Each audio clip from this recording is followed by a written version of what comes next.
Екс-министерката за внатрешни работи Гордана Јанкуловска не чувствува вина за набавката на луксузниот Мерцедес од 600.000 евра. Пред судот негодуваше дека медиумите воделе негативна кампања за неа. На Јанкуловска одново и се суди за случајот Тенк на СЈО, откако постапката се раздвои поради незиното мајчинство.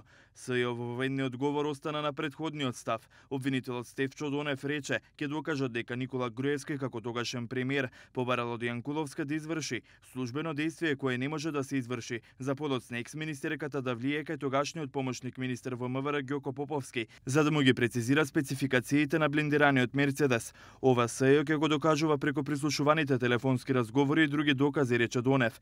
Поинаков е ставот на одбраната, од каде велат дека ќе докажат дека Јанкуловска не влијаела врз Поповски. Адвокатката Сања Алексик рече дека екс-министерката не направила службено дејствие што не би смело да се изврши.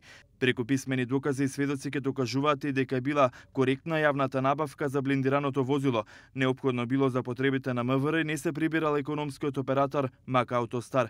Претходно побараат седињата од 8 телефонски разговори да не бидат презентирани во судот.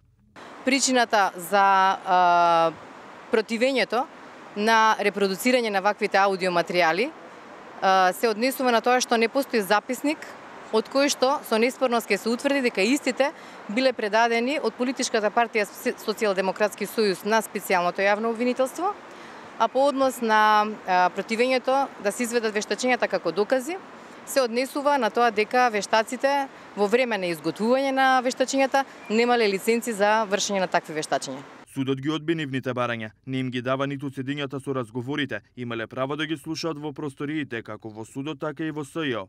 На почетокот на главната расправа судиката Добрила Кацарска и го честиташе мајчинството на Јанкуловска. Адвокатот Боро Тасевски бараше да се одложат закажените рочишта, бидејќи предметот е во апелациониот суд, а одвоената постапка да се врати во судница, откако Скопска апелација ќе се произнесе. Побара и судот да работи во рамки на работното време. Сепак судиката Кацарска ги одби неговите барања, со образложение дека ги имаат сите списи и докази за случајот Тенк, а судечкиот совет одлучува доколку часот ќе трае едно рочиште. Во меѓувреме адвокатот Боро Тасевски денеска требаше да се појави на судскиот процес за уривањето на Космос, поради тоа имаше пауза на рочиштето, а обвинитиот Тони Трајковски остана без адвокат. Поради неговото отсуство, судијата Огнен Ставров го казни адвокатот Боро Тасевски со глоба од 1000 евра во денарска противвредност поради непочитување на судот. Во следните денови и месеци и многу почесто, поради начинот и динамиката на кој се закажуваат рочиштата, ќе има преклопување на многу судења.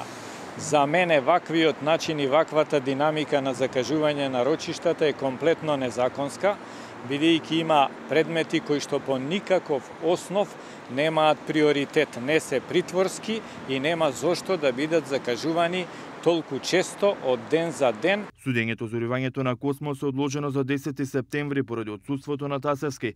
За одржување на главна расправа, еден обвинет треба да има најмалку еден адвокат, додека Трајковски немаше бранител, Јанкуловски имаше двајца адвокати за Тенк.